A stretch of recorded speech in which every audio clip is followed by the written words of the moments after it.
rain come powerless against him. Weak the dart of the fierce summer sun, or racking pain to bend that iron frame. He stands apart, unspoiled by public feast and jollity.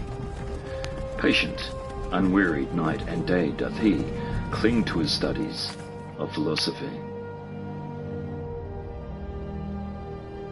The object of life is not to be on the side of the majority, but to escape finding oneself in the ranks of the insane. Never let the future disturb you. You will meet it, if you have to, with the same weapons of reason which today arm you against the present. How much more grievous are the consequences of anger than the causes of it?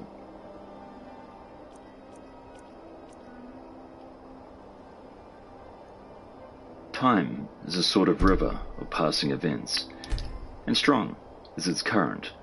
No sooner is a thing brought to sight than it is swept by, and another takes its place, and this too will be swept away. If it is not right, do not do it. If it is not true, do not say it. How much time he saves who does not look to see what his neighbor says or does or thinks.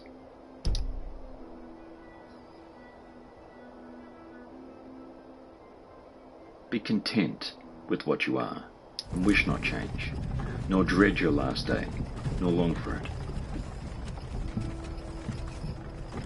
Our life is what our thoughts make it. The soul becomes dyed with the color of its thoughts. Everything we hear is an opinion, not a fact. Everything we see is perspective, not the truth. The border, right? Walked right into that imperial ambush, same as us. If you are distressed by anything external, the pain is not due to the thing itself, but to your estimate of it. And this, you have the power to revoke at any moment. And halfway to Hammerfell. You there, you and me, we shouldn't be here. Very little is needed to make a happy life. It is all within yourself, in your way of thinking. Reject your sense of injury, and the injury itself disappears. The first rule is to keep an untroubled spirit. The second is to look things in the face and know them for what they are. Where are they taking us? I don't know where we're going. Look well into thyself.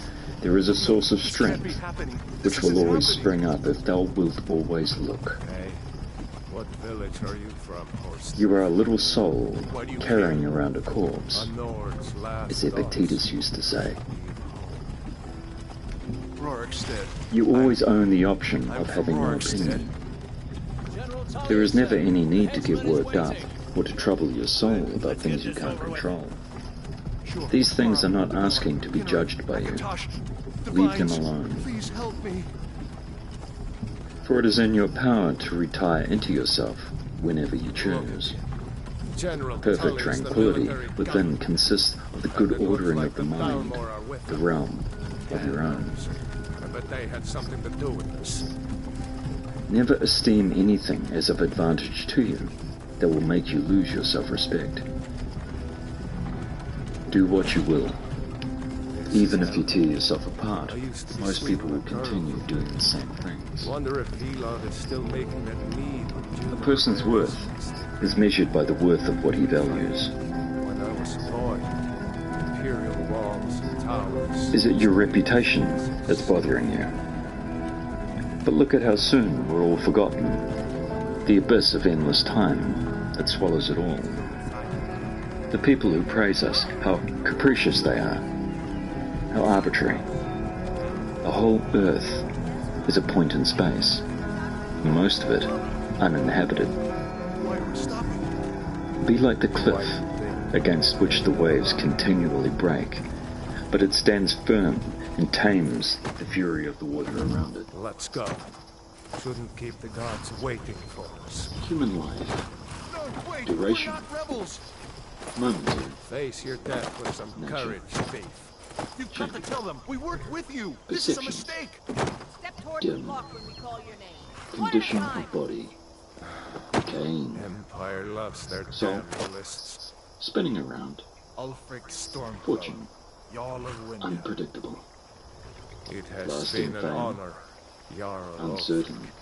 Sum up, the Ralof body of Riverwood. and its parts are a river, the soul a dream and mist. Life is warfare Of Rorikstead. and a journey far from No, home. I'm not a rebel! You can't Lasting do this! reputation Halt! is oblivion. You're not gonna kill me! Archers! Anyone else feel like running? Wait. You there. Step forward.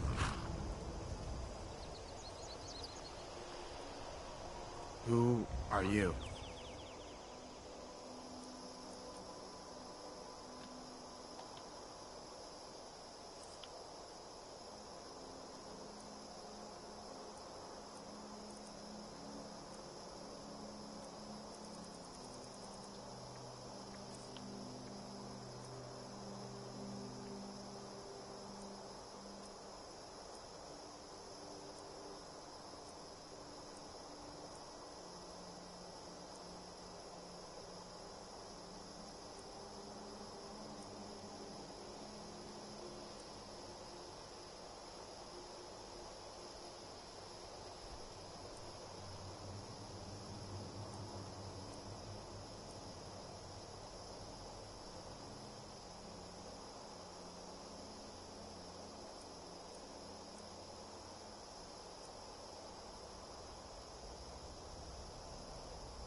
Not many wood elves would choose to come alone to Skyrim.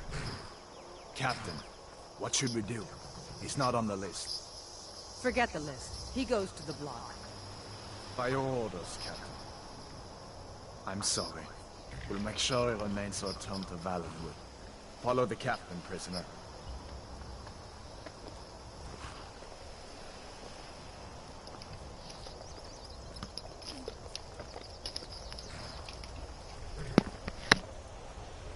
Ulfric Stormcloak. Some here in Helgen call you a hero, but a hero doesn't use a power like the voice to murder his king and usurp his throne.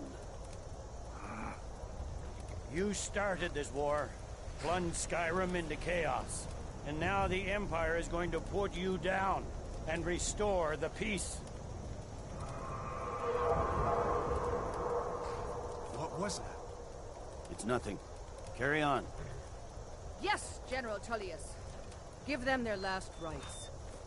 As we commend your souls to Aetherius, blessings of the 8 divines upon For you. the love of Talos, shut up and let's get this over. Learn our... As you wish. Come on! I haven't got all morning.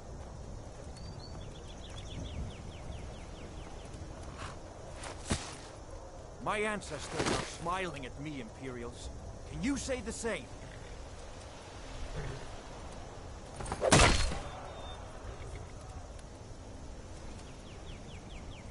You Imperial bastards!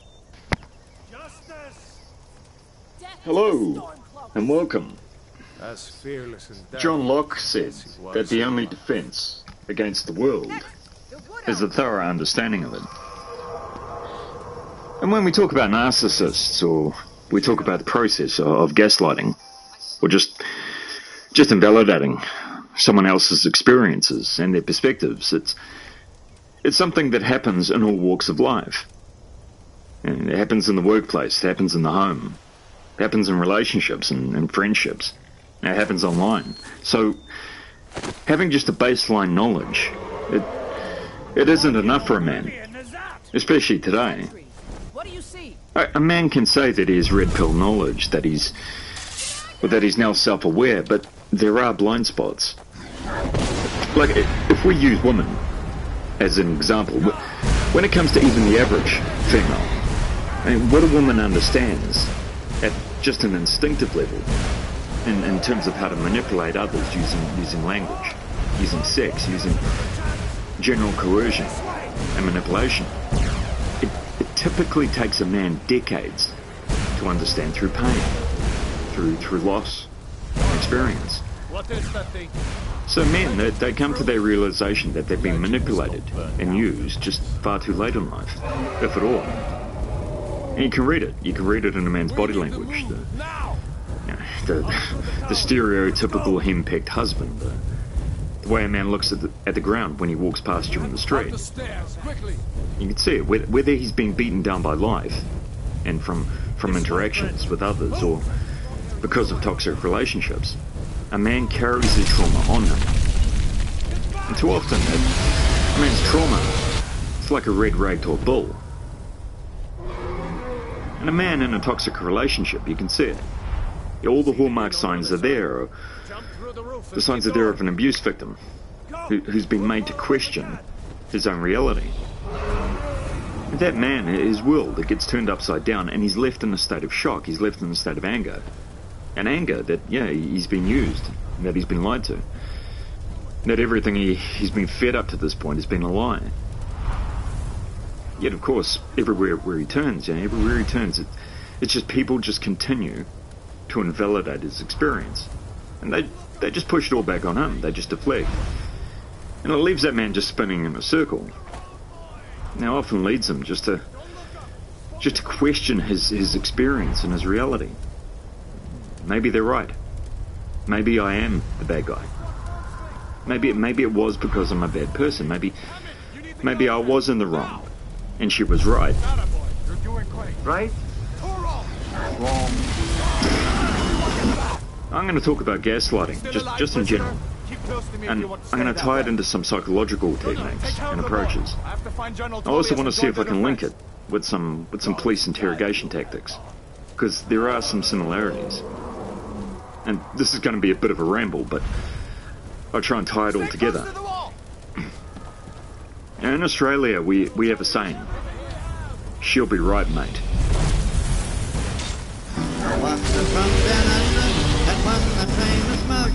And here's the song we sang along in every Aussie pub. She'll be right, mate. She'll be right. Just remember that you're an Aussie and you'll never give up the fight. When your back's to the wall, just give your all each morning, noon and night. She'll be right, mate. She'll be right. Whatever it is, no matter how bad the situation is, she'll be right, mate. Your government is lying to you? She'll be right, mate. Your wife is divorcing you? She'll be right, mate.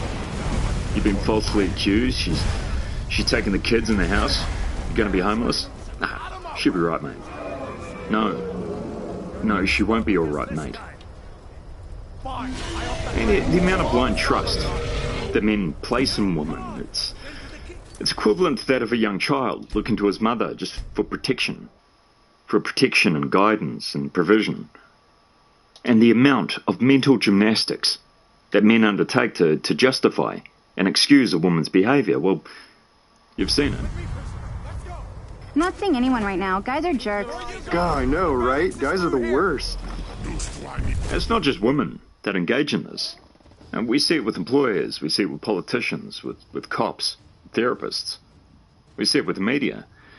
They invalidate, they undermine, and then they put it all back on you. Yet they're the ones reframing reality. We should keep moving. Come here. Hello, Peter. What's happening? I'm gonna need you to go ahead and come in tomorrow. So if you could be here around 9, that would be great. Okay? I can't decide if things are. And this seems to be the way of the future. So it takes more than just having your guard up when you're in a toxic relationship or dynamic. Because the fact is, most men are the rookie in the ring. They're in there with Mike Tyson and Lennox Lewis in their prime. And your opponent has 50 pounds on you. And to top it off, you have to fight their whole corner and the entire crowd as well.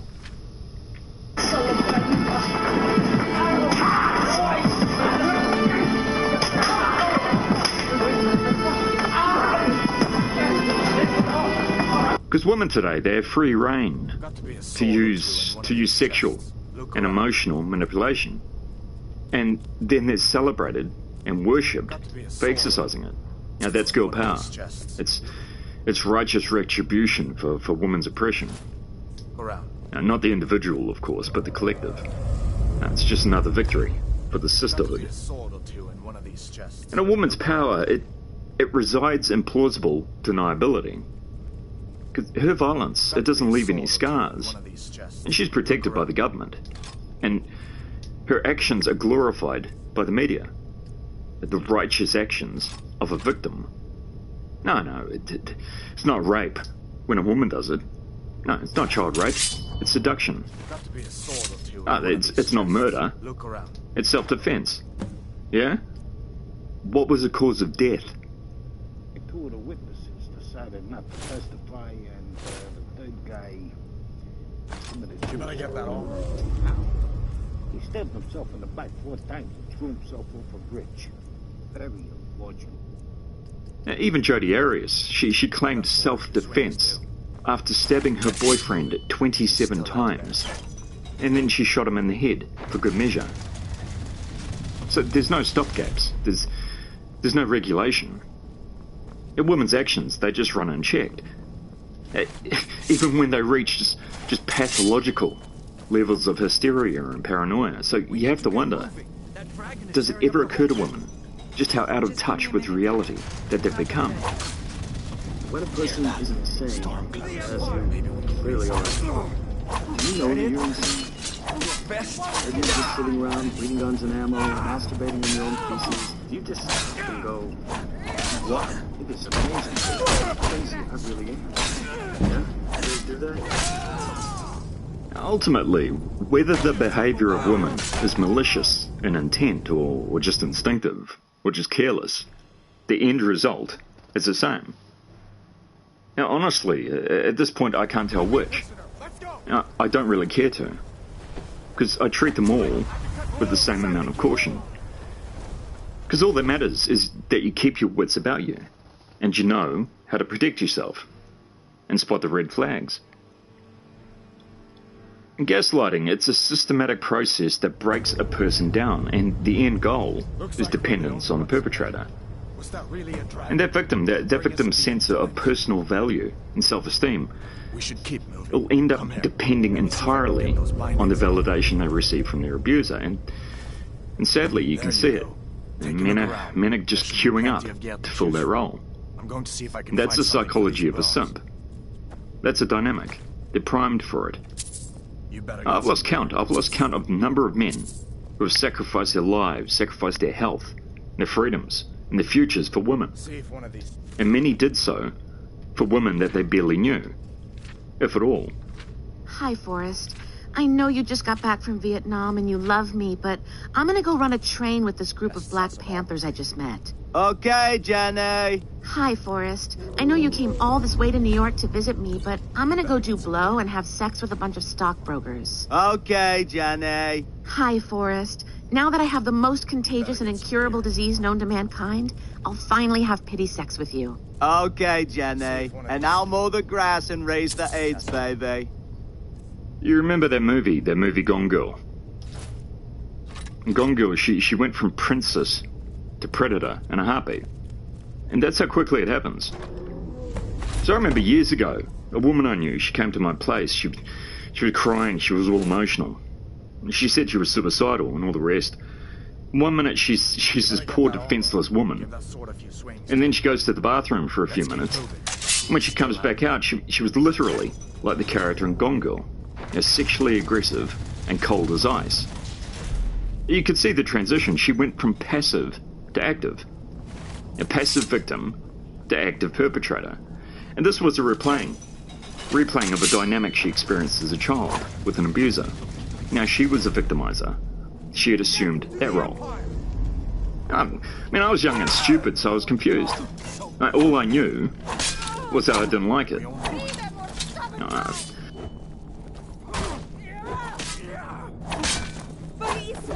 You'll pay for...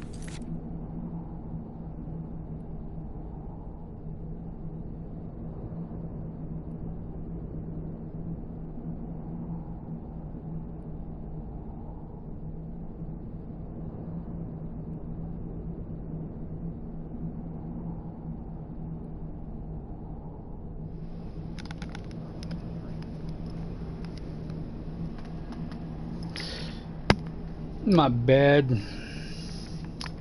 My headset turned off. The battery should be charged. I don't get it. Probably big tech doing their shit again.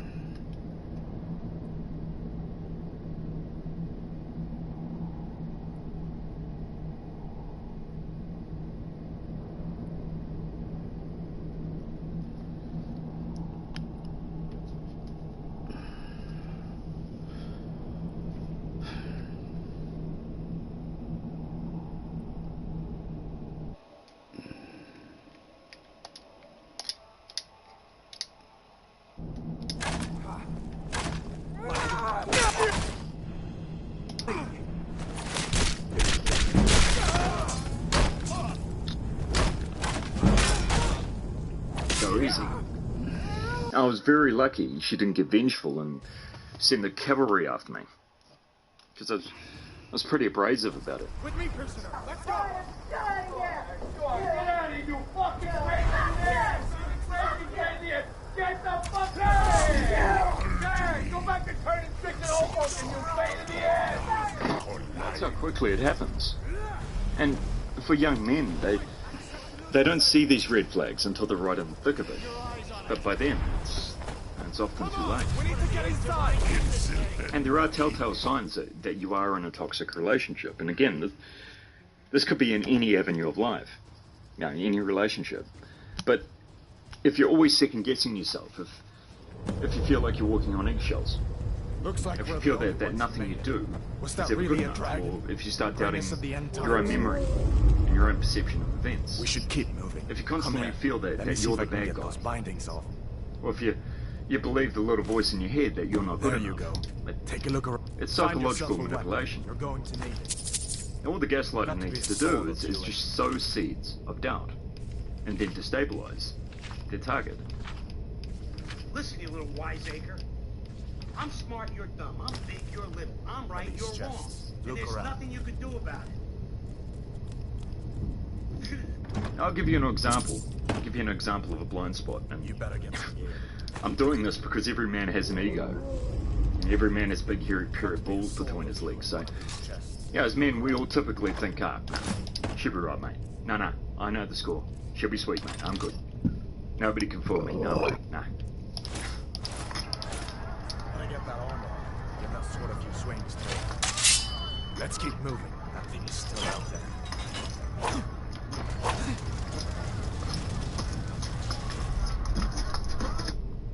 Let's say you get brought in for questioning by the cops because you were in the vicinity when an armed robbery occurred. Now the cop, he brings you into an interrogation room as a witness, and he asks you this question. Maybe we can reason with them. Did you see the man in the yellow shirt? Hold on now. Now, most people would consider that question very careful, due to the way it's phrased. It's very carefully phrased. And the way the question is formulated, it could lead to a number of other questions from you and from the cop in terms of clarifying specific details at a specific time, and the when and the where you were at a specific time, where the man in the yellow shirt was, and also establishing what other individuals were present in the vicinity at that time, what your actions were leading up to the incident, and so on. And in the process, inadvertently, you would tie yourself down to a specific time, and you'd volunteer other information, so it creates a butterfly effect. You boxed yourself, because how do you know? Maybe they're fingering you for the crime. Maybe they're stitching you up. They could be questioning you over the armed robbery, or it could be for a completely unrelated crime. But it's simply a subtle way to get you to volunteer information about your whereabouts, your actions, and so on. Because how do you know? Maybe some vengeful ex-girlfriend has made a false allegation against you, and you don't know. But by using the words, the man, did you see the man in the yellow shirt, as opposed to our in the yellow shirt? The cops have stated in the affirmative. They've stated that the man in the yellow shirt was present, even if there was no man in the yellow shirt. So it's a leading question. If they stated our man, you could just answer yes or no. Let me see if I you can wouldn't get have to that think door about open. it or seek clarification. And it doesn't seem like much, but by placing that thought in your head, they've established a narrative. And then it makes it far easier to then lead you, because they've sowed the seeds. You're providing the answers that they want now. You're playing their game, and they've established the narrative. They've established the framework of the dialogue and the ground rules. And that's just with one word. So that's why you don't talk to cops. That's how quickly it happens. Hey, you know, I know this is the Bible Belt and everything, but where I come from, this is not that big a deal. I mean, you son of a bitch. You're gonna fry.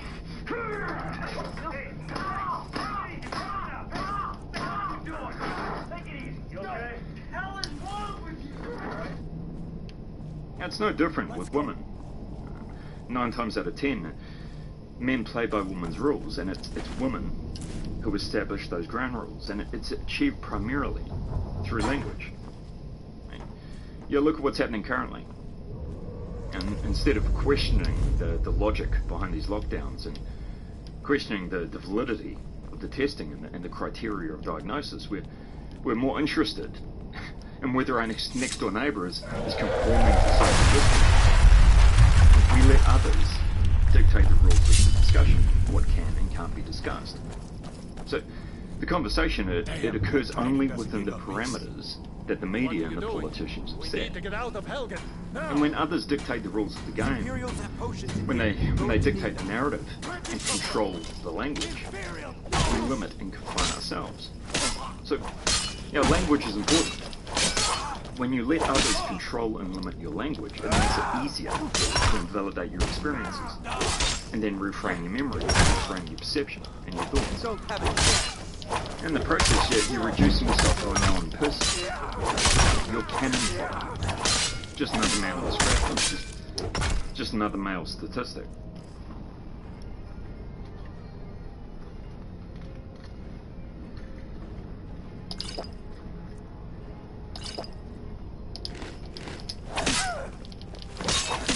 I heard some woman recently, some pseudo-celebrity, Amber Rose. She looks like a monster. So I'll be surprised if she is. You should look at her. I'm looking red flag, but I heard her speak out recently regarding sexual consent and as a feminist. What she said was, she said that a man should be able to pick up on a woman's body language when she's uncomfortable. He should know when she's not interested in sex, even if she doesn't voice it. And she said that a woman should not have to voice her disapproval or even say the word no. And she said that there's no exceptions when it comes to men. 0 exceptions. So, if a man isn't a mind reader, he's a rapist. If a man is autistic and he can't read body language, he's a rapist. There's a dozen other scenarios you could think of, but you can see the danger of engaging within those parameters of language, of dialogue. That's an overt example, but it's typically a lot more subtle than that. It's like, well, if going out on a date with a guy makes me a slut, then that's just what I'm gonna be. I don't think going out on a date makes you a slut, but having sex with different men makes you a slut. Well, what does it make you if you have sex with different women? A slut maker. I knew an ex-crim who used to piss on the floor when the cops used to drag him up for questioning. Now, I wouldn't recommend you go that far with it, but you get the point. But it doesn't mean you have to become hyper-vigilant in the extreme, or just examine every single word that comes out of a woman's mouth. And you go mad doing that. The constant victim mentality would drive you up the wall, but you can be curious. Lead with a question as opposed to a statement. Because statements can box you in, but questions, they open up the dialogue. And it's putting the onus back on the other party. Get them to justify their position without you volunteering any information. Because you don't have to show your hand. They do. They have an objective. But the only way they can achieve that objective is if you play by their rules and you get emotionally invested. And women, they can be very limited in that regard. Now, if you compare a woman to a boxer, if you keep outside her reach and you switch to southpaw, then you keep her off balance. You switch it up. You don't let her dictate the language and the rules of the interaction.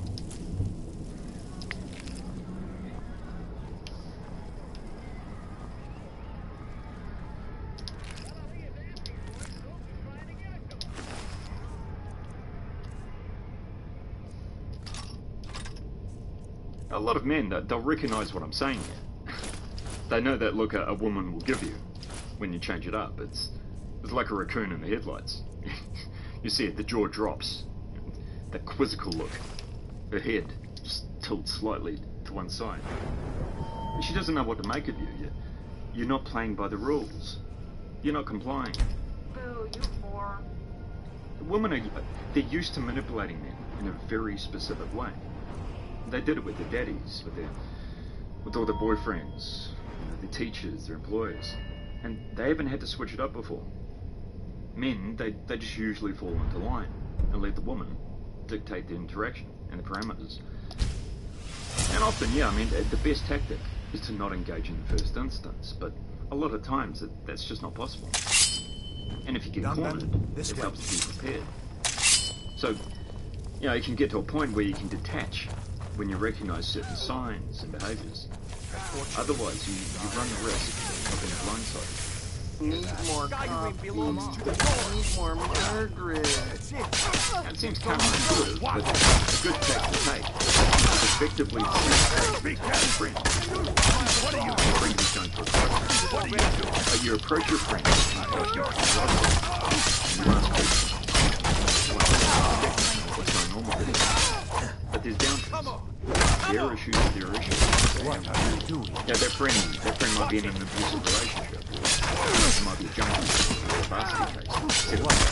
So it's not your be careful. We're allowed to put it down.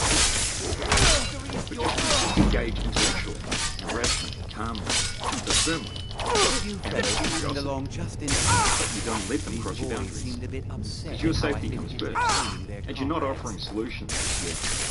You're not taking on board their problems. You're not volunteering information. Now, it's a tough love approach with common sense. Calls the shots. Don't make up nonsense. And none of this is guaranteed to safeguard you as a man. There's just too much grey area when it comes to relationships between men. Don't want to save it, don't want to quit it.